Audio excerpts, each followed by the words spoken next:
કાજુ બદામના ડબ્બા, તલની ગુણો, લાયક્રા કાપડના રોલ, નાઝનીન સફેદ કલરના કાપડ, અલગ અલગ કલરના દુપટ્ટા, પ્લાસ્ટિકના પાઉચ, લાકડાના પ્લાયવુડ, સિલ્વર કલરની મોપેટ, ગ્રે કલરની બર્ગમેન, આ તમામ મુદ્દા માલ આ 3 સ્ક્રીન પર દેખાતા ઠગબાજો પાસેથી રાંદેર પોલીસે કબજે કરી આ 3ની ધરપકડ કરી છે. રાંદેર પોલીસ સ્ટેશનના ચાર્જ સંભાળ્યા બાદ રાંદેર પોલીસ ઇન્સ્પેક્ટર ગોસ્વામીની અધ્યક્ષતામાં અને ઉપરી અધિકારીઓની સૂચનાથી આ પ્રકારની છળકપટથી ચોરી કરતી અને ભાગી જતી ઠગબાજ ગેંગોને પકડવા રાંદેર પોલીસ કાર્યરત હતી. તે દરમિયાન સર્વેલન્સના પીએસઆઈ બીએસ પરમારના નેતૃત્વમાં તેઓ પેટ્રોલિંગમાં હતા. તે દરમિયાન એસઆઈ મોહસીન સૈયદને બાતમી મળી હતી કે રાણી તળાવ ખાતે રહેતા મોહમ્મદ એજાઝ ગુલામભાઈ મેમણ, મોહમ્મદ ફૈઝલ, મોહમ્મદ હબીબ ચાંદીવાલા અને મોહમ્મદ એજાજે જાંબલી કલરની કફની અને ગ્રે કલરની કફની ફૈઝલે પહેરી છે.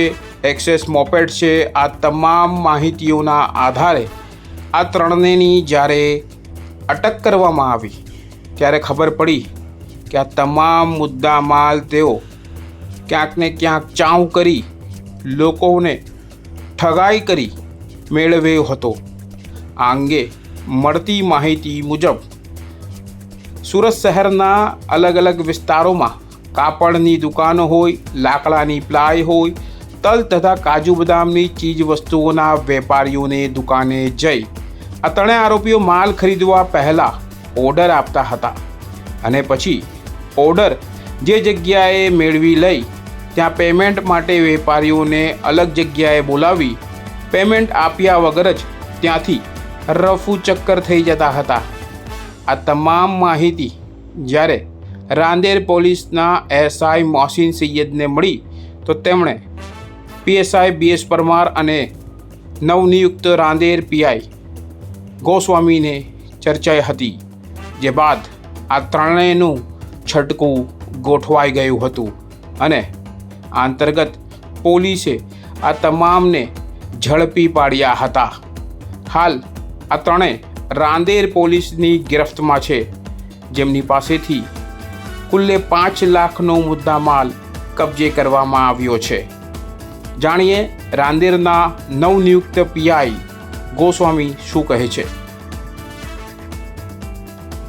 આમાં રાંદેર પોલીસ સ્ટેશનને મળેલી બાતમી આધારે એમને 2 ઈસમોને 2 મોપેડ જેવી ગાડી અને બર્ગમેન ગાડી જેવી ઉપર પકડેલ છે. એનામાં એકનું નામ છે એજાજ ગુલામભાઈ મેમન અને બીજો છે મોહમ્મદ ફૈઝલ મોહમ્મદ હબીબ ચાંદીવાલા. આ બંને જણા પહેલાં તો રાંદેર વિસ્તારમાં બદામ વેચવા આવેલા. એ બાતમી મળેલી પોલીસને એટલે એ લોકોને બદામ સાથે પકડી પાડેલા. પછી એમની પૂછપરછ કરતાં એમને બીજો પણ મુદ્દામાલ છેતરપિંડીથી કે યુક્તિ પરથી બીજા વેપારીઓ પાસેથી લીધેલ હોવાની માહિતી આપેલ. જે આધારે એમને સાથે રાખી અને એમના ઘરમાં પંચોના માણસો સાથે તપાસ કરતા એનામાં અલગ અલગ ડબ્બામાં બદામ જેવી વસ્તુ મળી આવેલ તથા કાપડના ટાંકા મળી આવેલ છે તથા લાકડાના પ્લાય પણ મળી આવેલ છે અને પ્લાસ્ટિકની નાની નાની કોથળીઓ પણ મળી આવેલ છે. એ બધાની કિંમત આશરે 5 લાખ જેવી થાય છે. એ તમામ મુદ્દામાલ સાથે એમને પકડી પાડેલ છે અને એમની પૂછપરછ કરતાં એ અલગ અલગ જગ્યાએથી લોકો પાસેથી મુદ્દામાલ પૈસા આપીશું એમ કરીને લઈ લીધેલ છે અને લોકો સાથે છેતરપિંડી કરેલ હોવાનું અત્યારે પ્રાથમિક તપાસમાં જાણવા મળેલ છે. એ આ બધું મૈદરપુરા, પૂના પોલીસ સ્ટેશન તથા સલાવતપુરા વિસ્તારમાં કરેલ હોવાનું અત્યારે પ્રાથમિક તપાસમાં જાણવા મળેલ છે. કેટલા લોકો ભોગ બન્યા? 2 જણા અત્યારે આરોપી પકડાયા છે, પણ 4-5 જણા ભોગ બનેલાનું હવે ધ્યાનમાં આવેલ છે.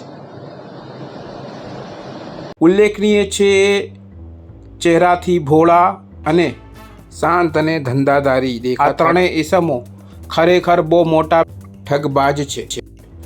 આ મોહમ્મદ એજાજ ગુલામ મોહમ્મદ મેમણ, મોહમ્મદ ફૈઝલ હબીબ ચાંદીવાલા, એજાજ ઉર્ફે બાટલા મુસ્તાક ડાયર, આ 3 રોલબાજ છે જેઓ અનેક લોકો પાસેથી આ પ્રકારે માલ ખરીદતા હતા અને ત્યાર પછી પેમેન્ટના સમયે રફુ ચક્કર થઈ જતા હતા. હાલ તો રાંદેર પોલીસની પ્રશંસનીય કામગીરીથી આ ત્રણેય જેલના હવાલે થઈ ચૂક્યા છે અને સાથે સમાજમાં આ પ્રકારે અનેક એવા લોકો સામે પણ પોલીસ કાર્યવાહી ચિંધાઈ રહી છે, જે આ પ્રકારે વેપારીઓ પાસેથી માલ લઈ પેમેન્ટ નહીં ચૂકવી ઠગાઈ કરવાના ઈરાદે લોકોને ઠગતા હતા.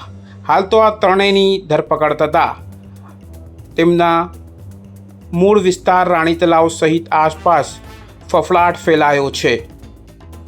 કેમેરામેન સાબિર અલી સૈયદ સાથે કાદિર શેખ, કર્તવ્ય ગુજરાત ન્યૂઝ, સુરત.